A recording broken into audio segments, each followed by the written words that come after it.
Hi guys, welcome back or just welcome to Unclipped. I am your host, Imani Brown, and we're on our third episode.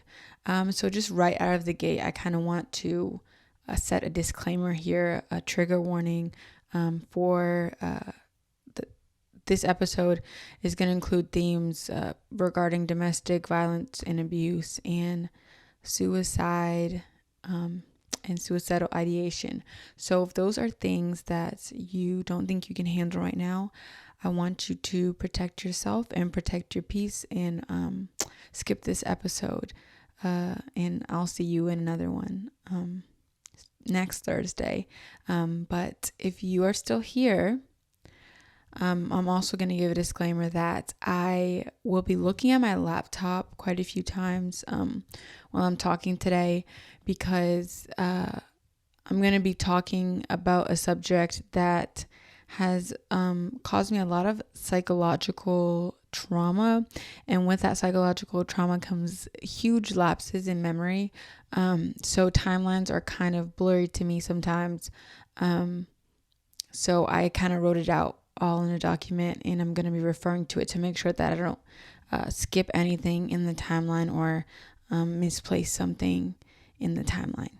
So I'm here to tell my story about domestic violence. It is October, and that means it is Domestic Violence Awareness Month.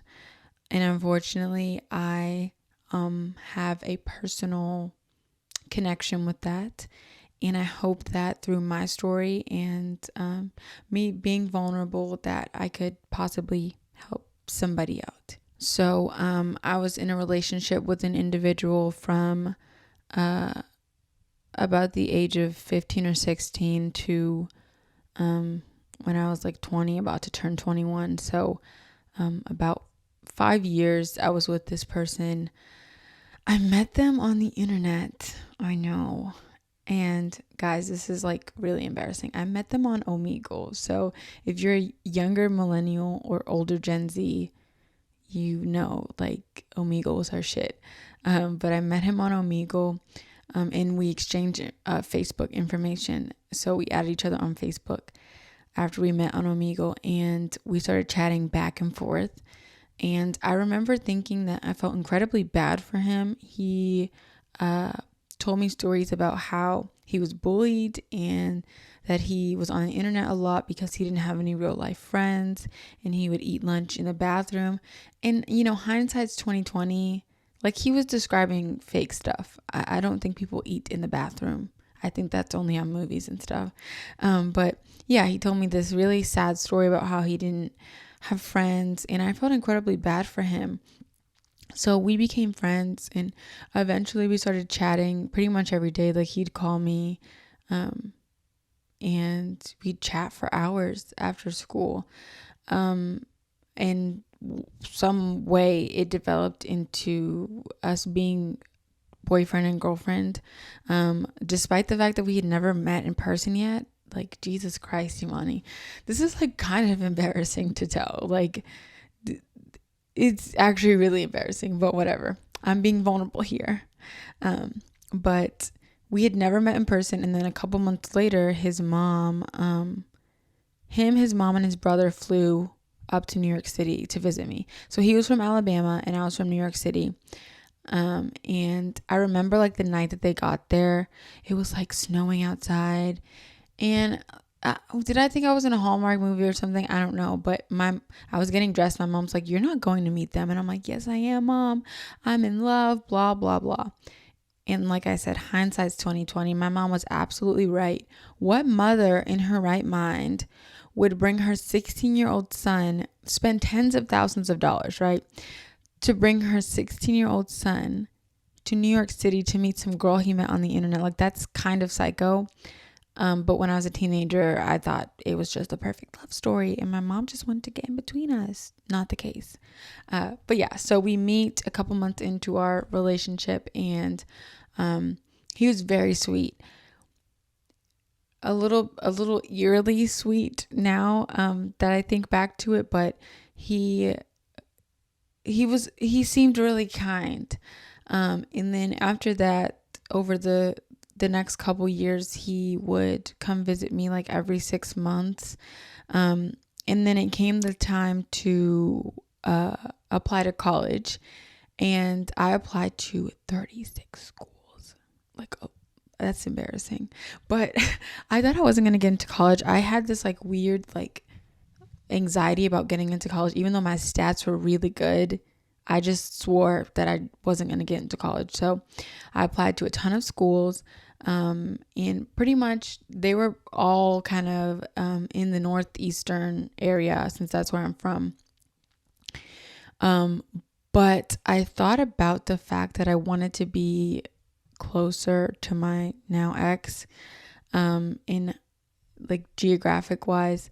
And so I'm like, how do I get closer to him without my mom like picking up on the fact that I'm trying to be closer to him? Because I couldn't apply to a school in Alabama. That would be like, that would put her on high alert. She was not going to let me go to a school in Alabama. So I'm like, I have to apply somewhere within like a couple hours of Alabama, but like not too close. So one day I remember my brother was watching TV. He plays basketball, so he always watched basketball. And Kentucky, the University of Kentucky was playing, and I remember I went in his room and I was like, "Hey, is that a good school?" And he's like, "It's okay." And I went and applied to the University of Kentucky. So fast forward to acceptances, I pretty much decided where I was going to go. It was a small private college in upstate New York, and I got a juicy ass scholarship. I pretty much was going to have to pay for nothing. I would be set. But then a couple days later, a big blue envelope comes in the mail, and it's an acceptance from the University of Kentucky. And what do? I decide I'm going to take my ass to Kentucky. So, at this point, it's official. I'm going to be moving to Kentucky to attend college. And he decided college wasn't for him and that he was going to enroll in the military.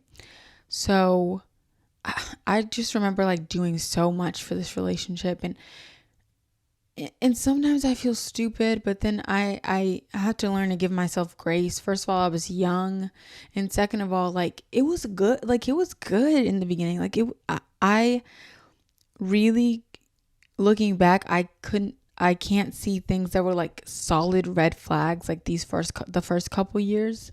And I'm not sure if that was him purposefully hiding it or it was because we had a large geographical barrier between us those first couple years. It might be a mix of both, but either way, there weren't any like things that even now would put me on super high alert for somebody to be abusive towards me.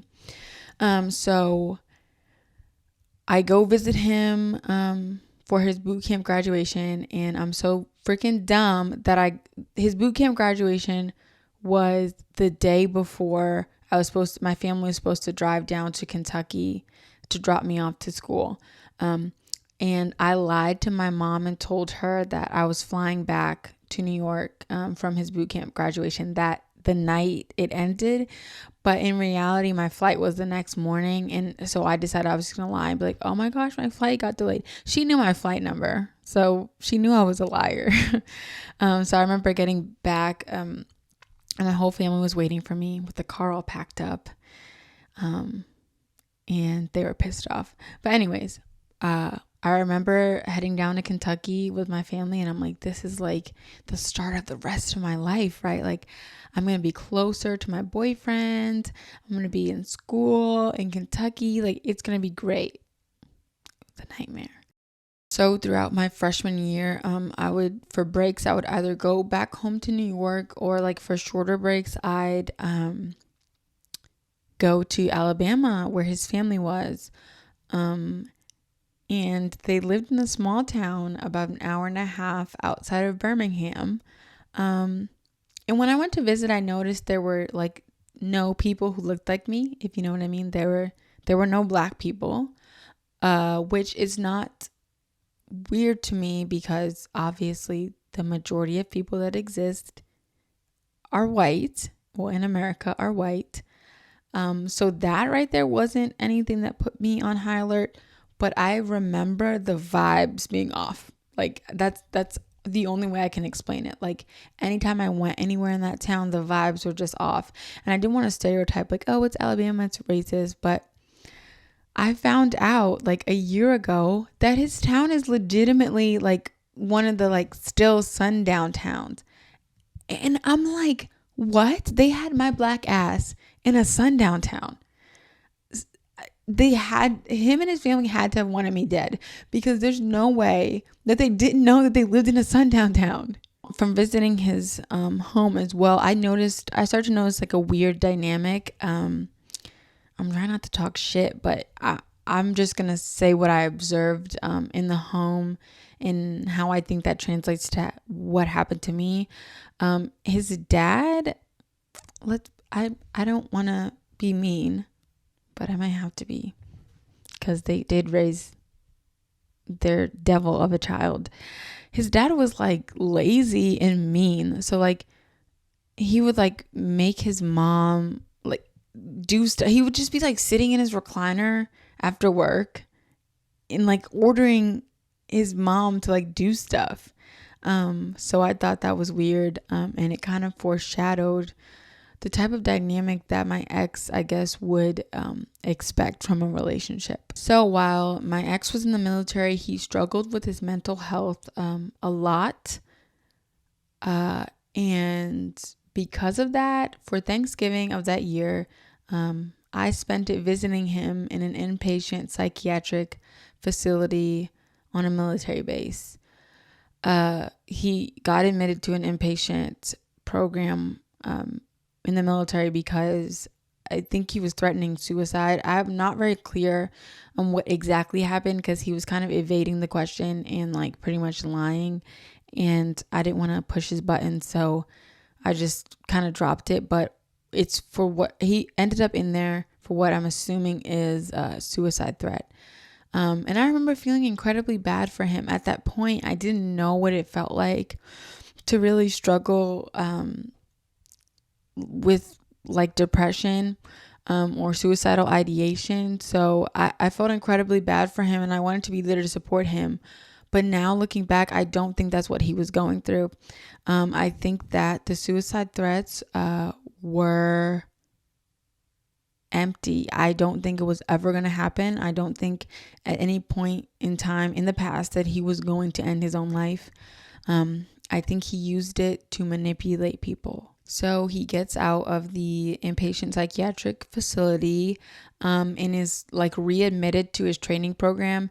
He had like a technical job in the military. So he had, I think it's called AIT. He failed it that first time, and then he got put in the inpatient facility, and they let him restart it 2 more times, and it clearly wasn't something that he could handle.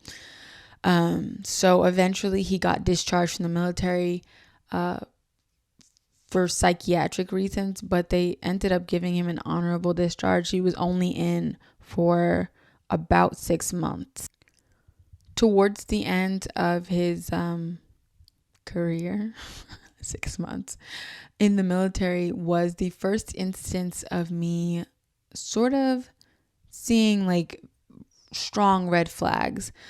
So we were on the phone. I don't know what we were talking about, but he said, I should deck you, like verbatim, I should deck you. And like, it was like a joke, but I remember like being taken aback because he had never joked like that before. So I was taken aback at first, and then I kind of just like let it go, because I was like, he's just kidding. So he got discharged from the military.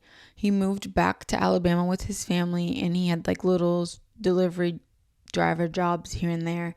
And then the plan was that he was going to move up to Kentucky that next summer. He was going to move up to Kentucky that next summer. And his mother was like really pushing for him to move, like hardcore pushing for him to move. And that's the second like strong red flag that I think that I should have noticed. You know, I'm going to stop saying that. There was no way for me to know. But his mom was like really trying to get him out of her house and push him onto me. So we go like look at tour apartments and everything. And at that time I didn't have a job because I was only a freshman in college. And I was living in the dorm, so I didn't need to have a job. Like if I needed extra money, I would just ask my parents. There shouldn't have been anything I needed to have a job for in reality. So I didn't. And so I didn't have any money, but his mom volunteered to like pay the security deposit, first month's rent, first month's like utilities, crazy. Like she was volunteering to pay for everything. And as a 27-year-old, I can see now how that's like kind of like I'm side-eyeing it. But as an 18, 19-year-old, there was, I just saw that as good. So we signed a lease together and he moved up to Kentucky that like later that summer. So initially at the very beginning when we moved in together, everything was good. But like shortly after the move in, things started to get mentally and emotionally abusive. He started to manipulate me to get things that he wanted. He started to threaten me, with him hurting himself if he didn't get what he wanted. And in an effort for me to get out of the house and just do more things on my own or with other people that I would enjoy doing things with, I joined a sorority. And that is probably the best thing that I did at that point in time, because I think it really helped me move forward after the relationship ended. So yeah, I joined a sorority. And then shortly after that, he started to get physically abusive. Another thing to note about him is that he's, okay, if you haven't caught my drift yet, he's literally a shitty, like he's so shitty. He's shitty, he's irresponsible. Yeah, he's just not a good person. When he moved to Lexington, he wasn't in school at the time. So all he had to do was work, and he could not keep a job for the life of him. But somehow every time he'd get fired, he'd get a new job within like 3 days. And I don't understand how that happens, but he just like was a serial job hopper, and like not in the good way, not in the way that he had anything valuable to offer a job. He just somehow convinced them to hire him after he gotten fired from everywhere else in town. But it's important to note that I was still enrolled in school, and I was also working 2 jobs, one at Wet Seal, RIP Wet Seal, and one at Chili's as a server. So like I said in the beginning, because of the psychological toll that the abuse took on me, I still suffer from a lot of memory loss, because it's just a trauma response. So the details of the first time that he hit me are very like foggy, if I'm being honest. I don't remember the event. Like I don't remember when it happened, but I remember my feelings around it. I remember feeling like it wasn't real, like it had to be a dream. Because I went my life up until then, thinking that can never be me. I had never seen an instance of like physical abuse in my household or in anybody's household that I knew. So physical abuse to me seemed like something that couldn't happen to me because I had never seen it. Like it seemed like something that I possibly saw people on TV go through, but it couldn't affect me in real life. And I know it sounds naive, but it was just difficult for me to wrap my head around the fact that somebody can claim to love you but also put their hands on you. Those two didn't go together in my brain. It's like one moment I'm the girl watching TV, watching someone talk about being physically abused and questioning why they just don't leave. And then the next moment I am that girl on TV, not leaving their physical abuser. One particular incident that I remember was I was braiding my hair, and I think the only reason I remember it is because it's tied to like a significant event outside of the relationship. It was actually like the election day between Donald Trump and Hillary Clinton, and I was watching it on my phone, like so stressed out, and I was also braiding my hair, and I finished my hair before the results came in. So I decided I was going to lay down, and I don't remember what I did to make him angry. But apparently I did something, and he grabbed my braids and like dragged me to the ground. And then with the same hand that he had my braids in, he punched me in the face, and my teeth dug into my cheek and kind of created a couple gashes there. I have some photos of that, but that was one of the first instances that I can remember him putting his hands on me. Another instance that I remember was when the abuse had been going on for a while, and while he was in the shower after, a particular, I guess I'll call it episode, I decided I was going to escape to a hotel somewhere because I just needed to be out of his presence. I needed to figure out what I was going to do. So I went to a hotel, and then he obviously proceeded to blow up my phone, text calls, and then he pulls the suicide card. He told me that if I didn't tell him where I was, that he was going to kill himself. And so what did I do? I told him where I was. He came to the room and he continued to physically abuse me, and I just suffered in silence because I thought if I made a sound that it was embarrassing. If somebody heard what was going on, I would be embarrassed. That's kind of hard to talk about because I feel for the girl that I was then. I feel incredibly bad, and I wish that she knew that it's not embarrassing to get help. It's not embarrassing to admit that you're being abused. The abuser should be embarrassed, not the victim. So that night, I probably got a couple hours of sleep because he kept waking me up to berate me and physically assault me. The next day was one of my best friend's baby shower. Well, the next day was the day that my friend was going to pick me up because her baby shower was the day after that. She lives about 2.5 hours away from me. So I was just going to spend the night at her house and then go to a baby shower the next day. And I remember getting home and changing, and obviously I did something again to piss him off, and he pushed me onto the bed and started choking me. And that was one of the first instances where I really, really, really thought I was going to die. I remember looking up into his eyes and seeing nothing. And I'm not sure that I can explain to you what it feels like to look into the eyes of somebody who is supposed to love you, somebody who's supposed to be the opposite of bad to you, and see nothing. That was almost scarier than what was physically being done to me, because I've never looked in someone's eyes and saw nothing. And in that moment, I knew I was fighting for my life. So I grabbed a lamp that was on the nightstand next to me and I smashed it on his head. And I didn't know at that point if that was just going to make him more angry or if it was going to get the attack to stop. It ended up getting the attack to stop. But my friend was 10 minutes away about to pick me up. So I had to clean up the glass and act like nothing happened before that. So a few months later, he enrolled in one of the local community colleges. And of course, he got that for free, right? Because he got his GI Bill for serving our country. But he enrolled in school, which meant he was going to cut back on work hours. And in turn, he decided that he thought I needed to drop my sorority because it was costing us a lot of extra money that we didn't have.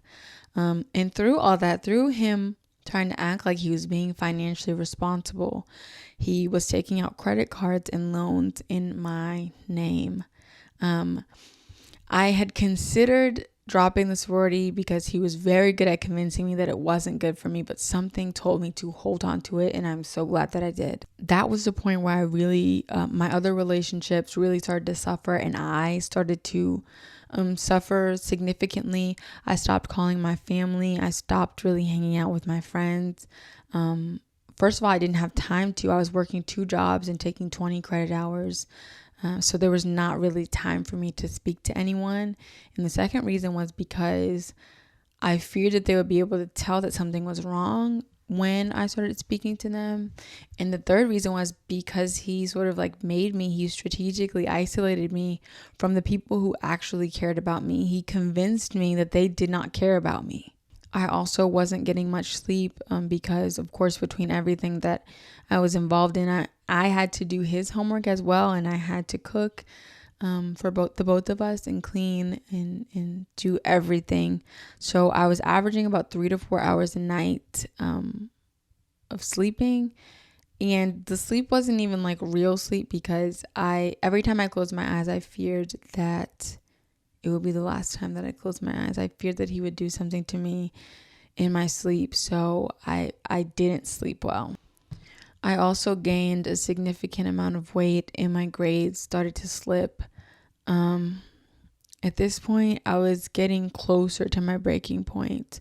It was pretty much every other day or every day that he was pulling out knives or what have you, threatening to kill himself, kill both of us, beating, biting, berating me. And it got really overwhelming very quickly. And so at this point, At this point, I remember just not wanting to be here anymore.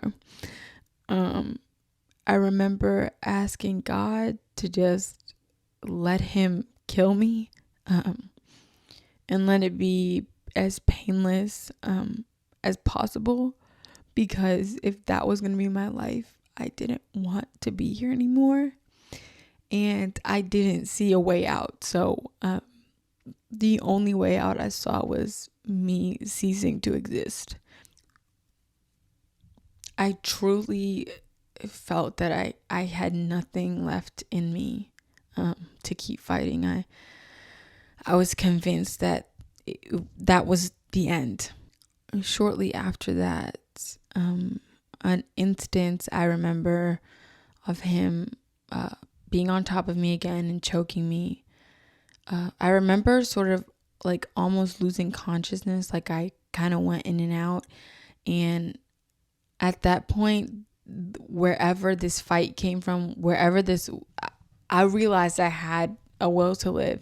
And I realized that I had to make a choice. It was either going to be him or me. And I chose myself. So I don't know how, but I got the strength to overpower him and flip him over so that I was on top of him. And just as he had his hands around my neck, I did the same to him, to defend my life. And I remember like getting on top of him and my hands around his neck, and then I blacked out for a minute. And then the next thing I remember, I'm looking at him and his skin is losing color. And then in that moment, I realized that part of choosing me was also not going to prison, because we know how the story goes. A woman kills or hurts her abuser, and she's the one that goes to jail because she didn't report it. She didn't tell anybody before that. Nobody believes her. So I decided that part of choosing me was to let go. And that could have gone south for me. I mean, that could have been the end of my life after that, because he was very, very, very angry. After another really bad fight, I remember thinking that I might be ready to tell someone what is happening to me, because I need a chance to get out. I didn't want to tell my family because I didn't want them to possibly do something that they might regret later. So I chose to call his mother. Now, I had work later that day, but I needed to get out of the house again because I was fearing for my life after an abusive event. And so I called an Uber. I packed my work clothes up, called an Uber, and I was on my way to Starbucks for a few hours, and then I was going to head to work. So I called his mother, and I told her this was the first time I was telling anybody that I was being abused, and we had some sort of conversation. I can't really remember the details, but I remember her telling me that she was gonna hang up and because he was calling her, and that she was gonna call me back. So a couple minutes go by and she calls me back. And she proceeds to tell me that he says that I hit him also. And I admit, yes, I hit him back. Am I just supposed to be a punching bag? And she said, I think you both are wrong. Like, you might just be toxic for each other. Like, you need to sit down and like have a talk. And I remember just being shocked. So because I wasn't the perfect victim, because I hit him back, I just was no longer a victim in her eyes. We just needed to talk it out. Her son was hitting me, biting me, threatening me with weapons, and suddenly I'm an equal to him. I could not believe what I was hearing.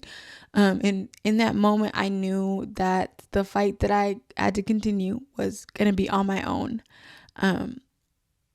I called her a dumb bitch and I hung up the phone. But that probably was also one of the lowest moments of my life, because I decided that I was going to tell somebody. That takes a lot. If you haven't been through it, you don't know how much it takes to just tell somebody what you're going through.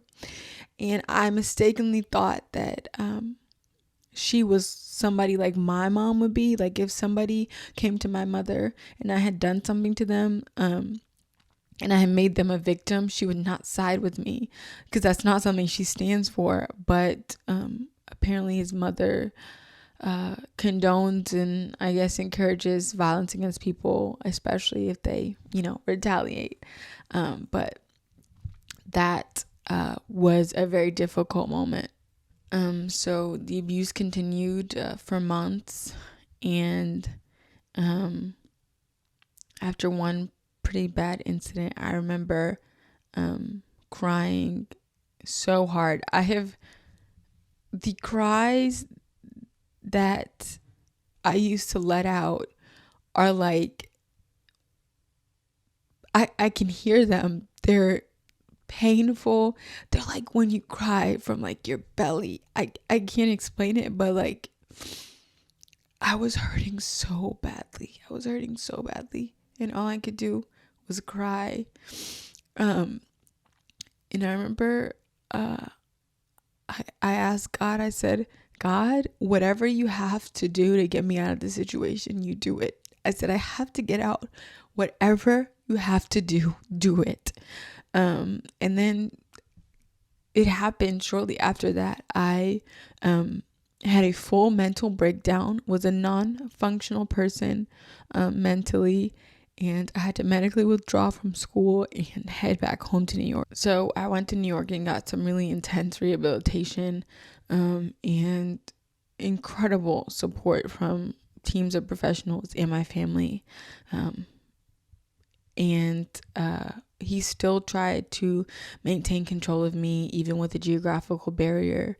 But luckily, the barrier was enough for the control to be released. At this point, I still hadn't told anybody else what was happening to me. And my family has a long-time family therapist. And I remember going to her, and she was really confused. Like, she's obviously a professional, so she's asking me, like, did something happen to you? And I'm like, no. And she's confused as to how I could just have this huge mental breakdown out of nowhere and like nothing happened to me. So, through our sessions, she continued to try to get the truth out of me. And eventually she did. And I told her, and then I decided I needed to tell my family. And telling my family, telling my mom, telling my dad that I was being physically assaulted, mentally abused on a daily basis was the hardest thing I've ever had to do. Telling my brother, like, when I went to tell them, I couldn't even get the words out of my mouth. I remember like standing there for like a few minutes and I couldn't speak, and they're like, what? Like, spit it out. And I'm like, just please give me a moment. But the faces that I saw when I told them was something I'll never forget. I felt like I felt them, and I knew that they didn't that they didn't feel like I failed them. I knew that they felt like they failed as my support system because they should have gotten me out or they should have known something. And none of us did anything wrong. There was only one person in this situation that was wrong, and it was the person that abused me. Again, like I said, while I was back in New York, he tried to keep control, but I was so mentally gone pretty much that I didn't even use my phone. I'll probably get into detail about sort of my mental health journey in another episode. But in short, like I said, I was a non-functional member of society. I would have thousands of panic attacks back to back to back all day. I didn't sleep. I was on antipsychotics, SSRIs, a plethora of things, sedatives, and I basically had to be watched 24/7 by my family members. So I didn't really use my phone that summer, and I would just turn it on every like week or so to check my messages. And I remember one message. I remember, even though I was like mentally kind of gone, I knew that I was not returning to that relationship. And I thought I wasn't returning back to Kentucky or school anymore, but I saw a psychiatrist that I fucking hated in the beginning. I hated her. Oh my gosh. I remember going to the first appointment and I was like, Mom, she's not going to help me. I absolutely hate her. She was like so monotonous, and like I felt like she didn't understand what I was going through, because I was saying, I don't think I'm going to be able to go back to school. And she said, yes, you are. And I'm like, lady, do you not understand what I'm going through? Like, I can't even like read a sentence without having a panic attack. How am I going to go back to school? But yeah, I hated her, but she ended up being right. I stuck with it though, thankfully. But I lost my train of thought. Oh, I didn't think I was going to return back to Kentucky. When abusers or manipulators think that they're losing control, they start to make very rash decisions. They start to make decisions quickly and a little bit sloppily. And that worked to my advantage. He knew that I wanted a second bedroom for a while because I had so many clothes that I needed like a bedroom for a closet. And so he went ahead, in order to try to get me back, and moved all of our shit into a 2-bedroom apartment. But you know what that meant? That my name was no longer on a lease binding me to any apartment in Kentucky. And that right there was like the little glimmer of hope that I needed to keep moving forward. He, without knowing, released his control over me because I had nothing legally binding me to any sort of contract with him since that was a new apartment. So as I started to get better over the summer, I really started to believe my psychiatrist in her saying that I could return back to school in the fall semester. But the problem was I did not have a place to live.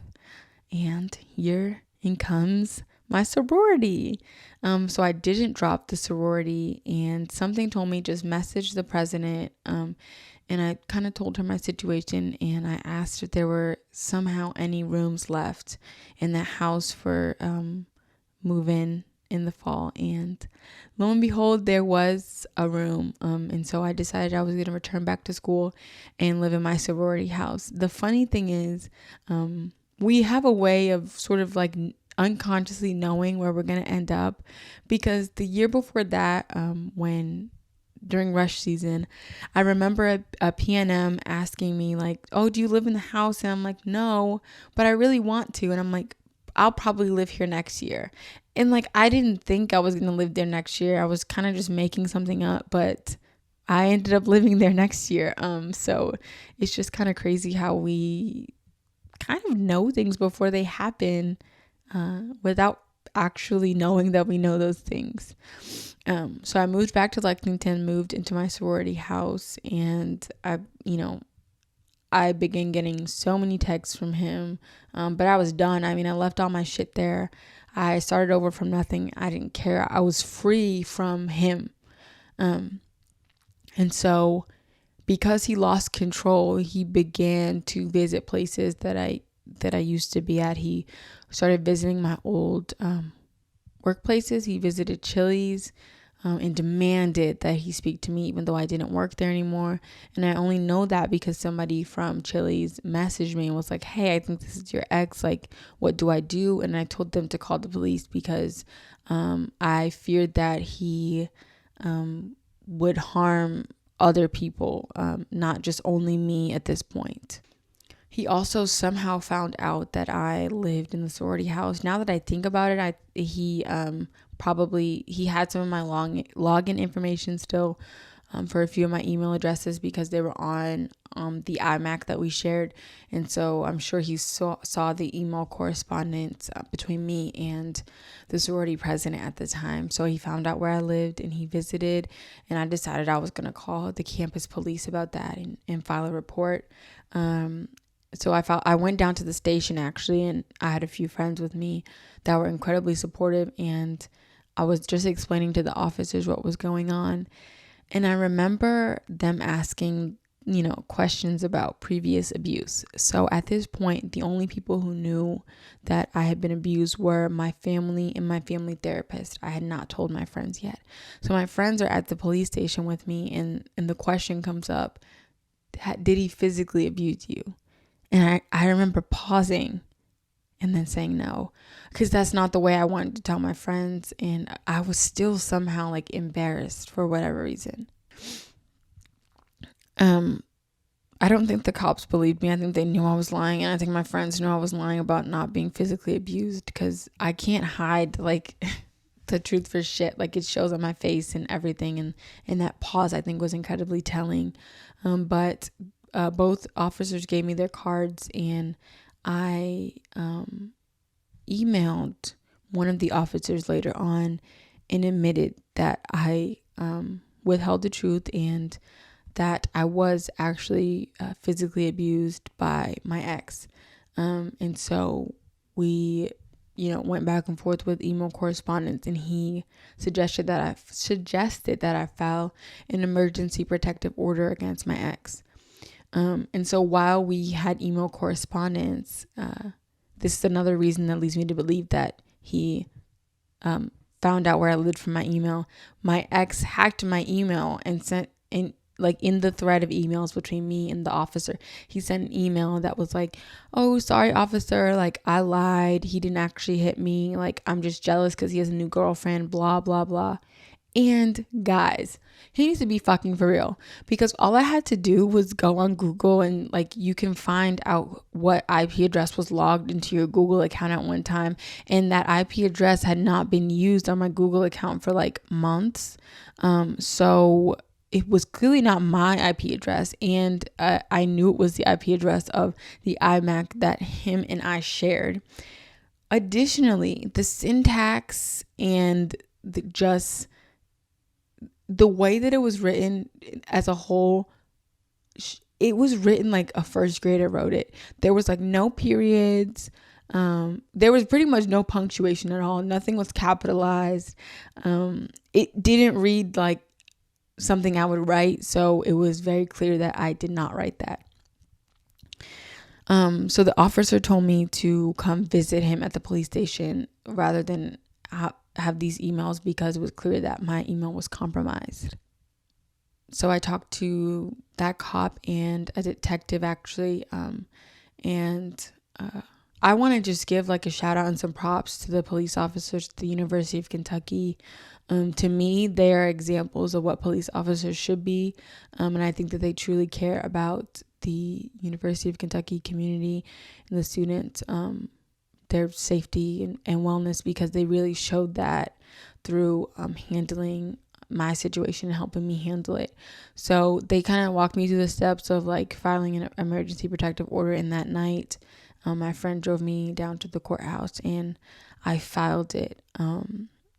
And on an emergency protective order form, or like petition to whatever, but they ask you to like, describe some instances of why you fear for your life and stuff. And that was really hard to like write it down, since I wasn't even used to like saying it or saying what happened to me. Like, to write it down and give that paper to someone to read again felt incredibly like embarrassing. And I wish I didn't feel embarrassed about that, because it wasn't my fault. But they granted the emergency protective order, but they needed to serve the papers, and they were having a difficult time finding him. I remember it was Easter weekend. Was it Easter? I don't fucking know. It wasn't Easter, I don't think. It was a weekend, a long weekend. And so one of my best friends, Katie, brought me to Somerset. That's where her family is from. They were going to go on their boat for the weekend and just have a good weekend. And she decided to let me tag along since I was going through so much shit. She was there, like right there with me through everything. And I'm incredibly appreciative of her for that. So we went out for the weekend, and I remember scrolling through Instagram, and I was like, I knew he was going to do something crazy when he was served the papers. Like, I thought he was just going to post the papers to Instagram, but he ended up posting a video of him getting served the papers.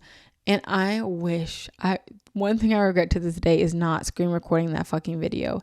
He embarrassed himself so badly.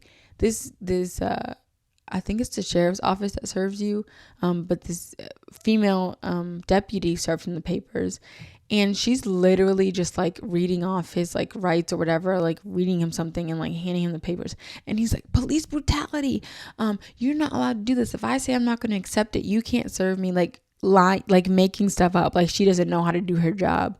And she just like remained cool, calm, and collected, and served him the papers, obviously. But he like put this whole video up. Like I don't know what he thought was gonna come of it, but he eventually deleted it. And that brought back a lot of emotion, because like, Jesus Christ, how embarrassing is it that I was with this person, and they're literally a psycho. So because he was served that emergency protective order, we were then given a court date. I anticipated that he wasn't going to show up, or that he was going to show up with a lawyer, and neither one of those happened. He showed up by himself. Now, let me tell you how fucked up our justice system is. At least in Lexington, Kentucky at that time, I hope that it has changed. But when you go to the courtroom, it's like open court, like public court. So like I guess everybody who has a court date, a domestic violence like situation, like emergency protective order court date of that day, comes in at the same time, and they just like rattle off the list, and so everybody's like watching. Everyone else who has a case after is like watching your case. They're all sitting in the courtroom. But when they lined us up outside of the courtroom before going in, the abusers were like 5 feet away from the victims. It was the most fucked up thing I have ever seen in my life. And so I was terrified, because he was over there like staring at me and my friend Katie came with me. So I was terrified. I can't imagine how terrified those other women were as well.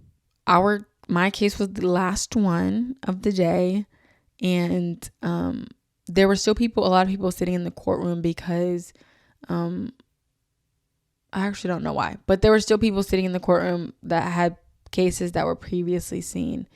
And thus far, no one made a huge fool of themselves. I mean, obviously there were abusers there, but they didn't do anything fucking crazy thus far. But guess what had to happen when me and my ex had to go up there? The craziest thing of the entire day. So we go up there, I think I was talking first. I don't know. But I remember like trying to talk, and my jaw was shaking so badly. I was crying so hard that like I couldn't get my jaw to stop shaking, and I could barely talk.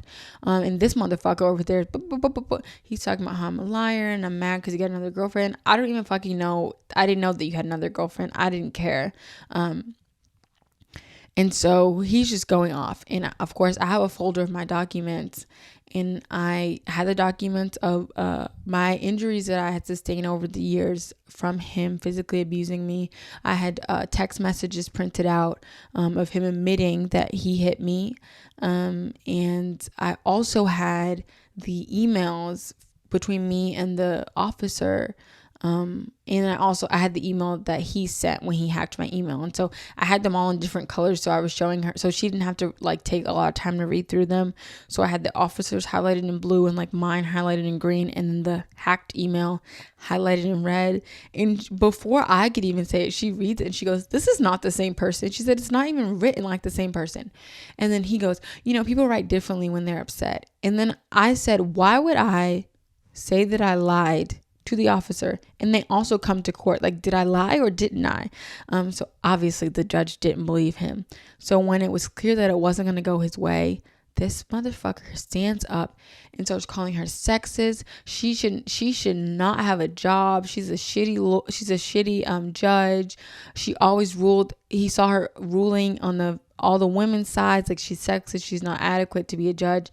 And she's like, you sit down and be quiet before I lock you up in contempt of court. And he goes, do it. I about fell out.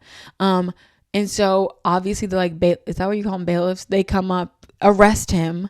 And even the other fucking abusers, their jaws on the floor. I'm like, this guy is so bad that you got other evil motherfuckers back there with their jaw on the floor. Like, you've got to be kidding me.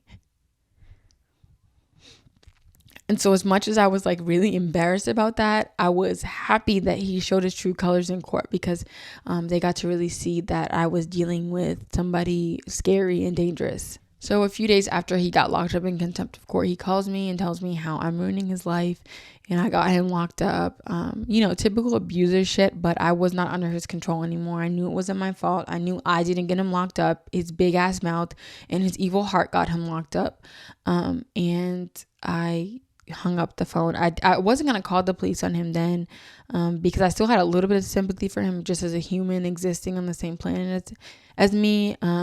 So I didn't call the police on him then, because I could have had him arrested for contacting me after that protective order was put in place.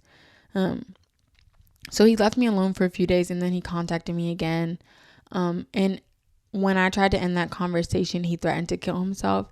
And so he knew that was the thing that kind of like got me, but no more.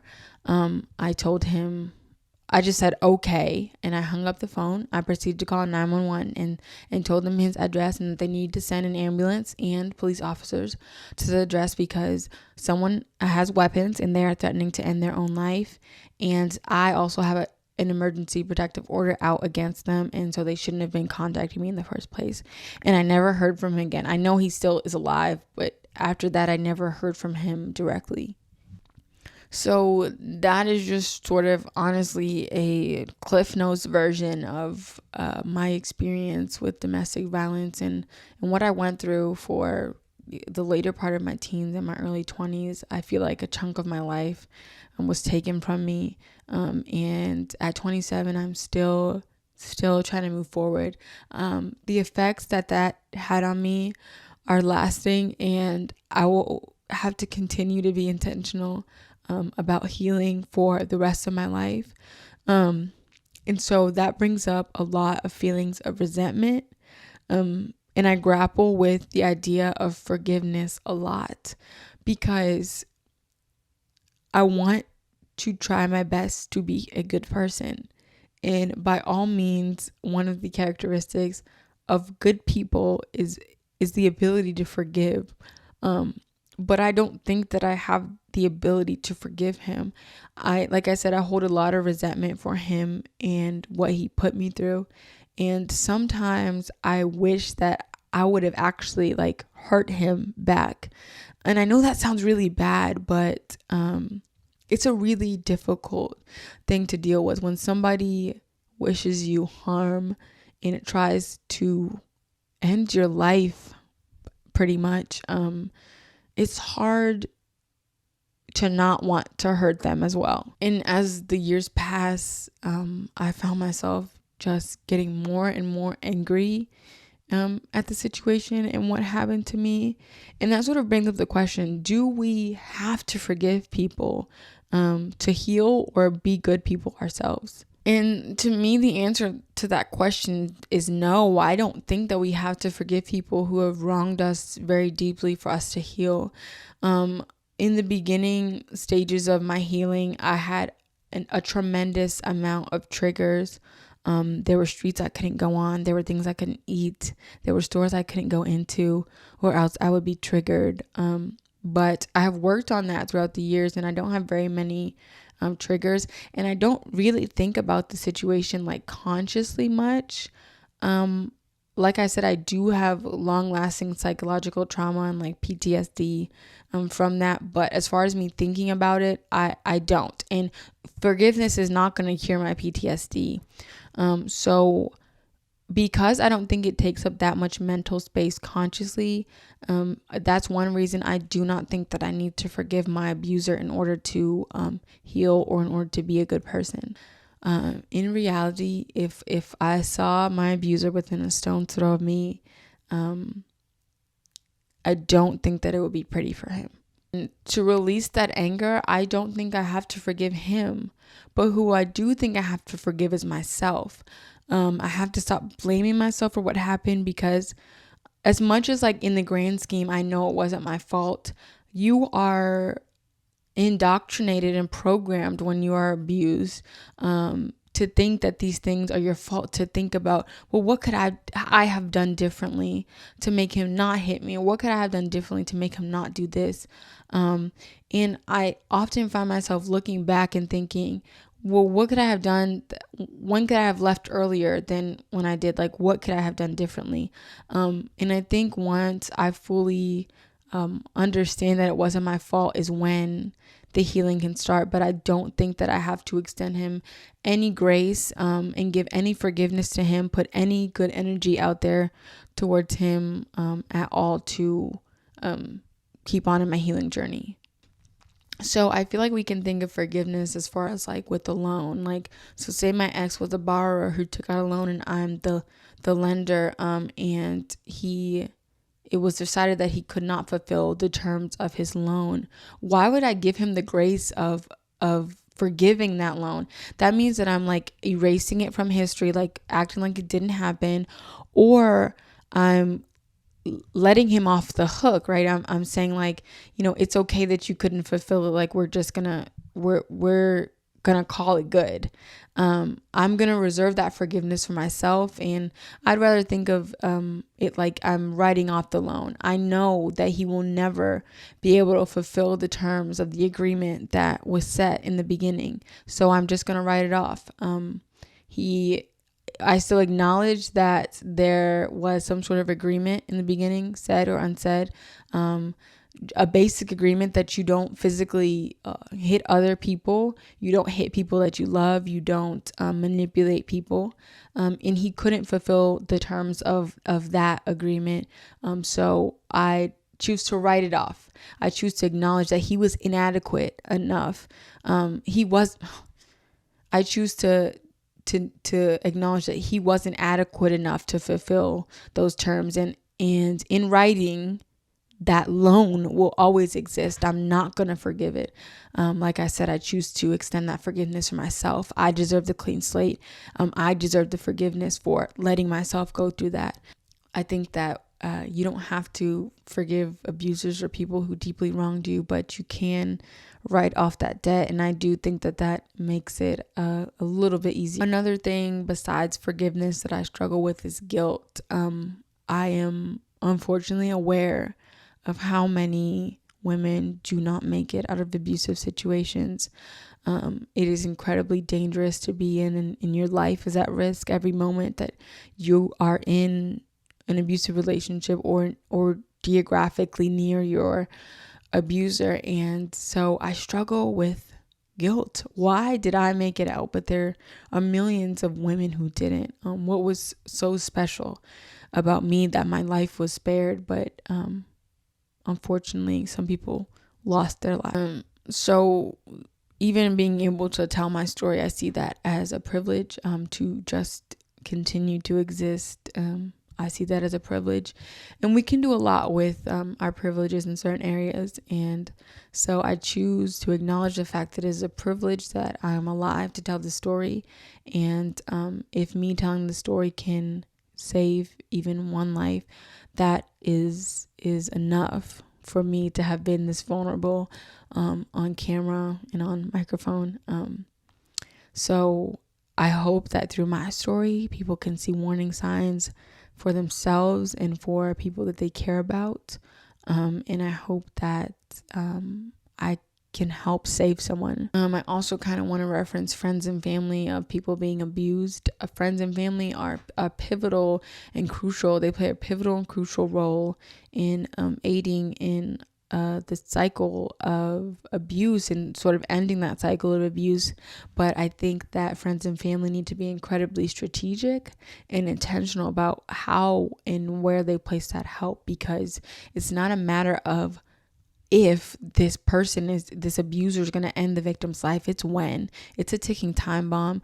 And I believe through and through, I don't think there's anybody that's going to convince me otherwise, that if you are an abuser and you're going to put your hands on somebody else, you would not hesitate to end their life. For victims or previous victims, survivors, I want you to know that you're not alone. And it's not an embarrassing thing. You shouldn't be embarrassed by what you went through. We all find ourselves in situations that we never thought that we would be in. We find ourselves in situations where we don't know how we're going to get out of. And if you have the support system, I encourage you to reach out, because it's incredibly important to your safety and your life, that you get out as quickly as you can. And I want you to know that even when you can't see a way out, there is a way out. And even if you're moving blindly, there is a light at the end of the tunnel. There's always a way out. And there may be regressions in your feelings and in the situation.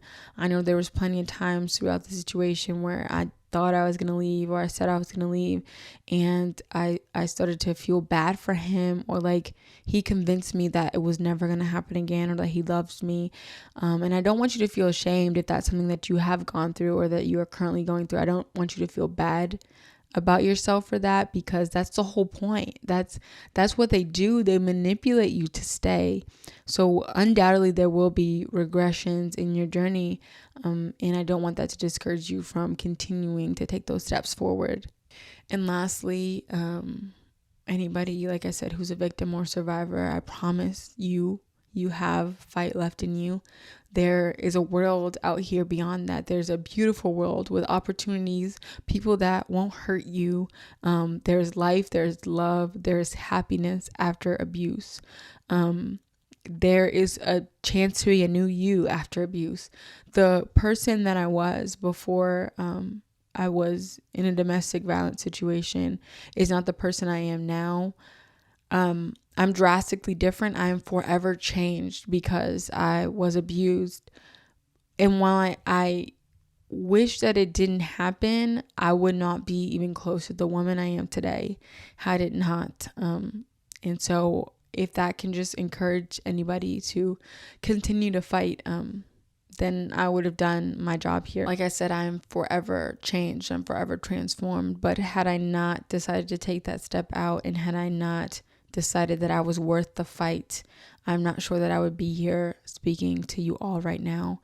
Like I said before, if you are a victim, currently going through this, you've got to fight for your life. You are worth so much more than what someone is putting you through, and there's a whole life for you to live outside of that. And it's great out here. So, yeah. I didn't want to cry too much on this, so I tried my best. But I'm starting to see that I'm getting incredibly emotional. So I'm going to choose to end this here. I appreciate you all for listening. And I just wanted to say, if you or anyone that you know are in or possibly in a situation where they are encountering domestic violence, visit www.thehotline.org, and that is the domestic violence hotline. And there are plenty of resources on there to find help to get you or your family member and loved one out of a tough situation.